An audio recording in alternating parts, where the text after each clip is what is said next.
সূরা লাইল, এই সূরা লাইলটি আপনি জানেন না এর মধ্যে কতটা গুরুত্ব, কতটা মারাত্মক রয়েছে।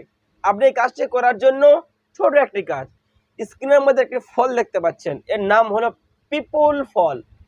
পিপুল ফল, এই ফলটি যে কোনো আপনি হিন্দুদের যে সমস্ত মাল বিক্রি হয় ওই দোকানে আপনি পেয়ে যাবেন। এই পিপুল ফলটি আপনি 400 গ্রাম কিনবেন।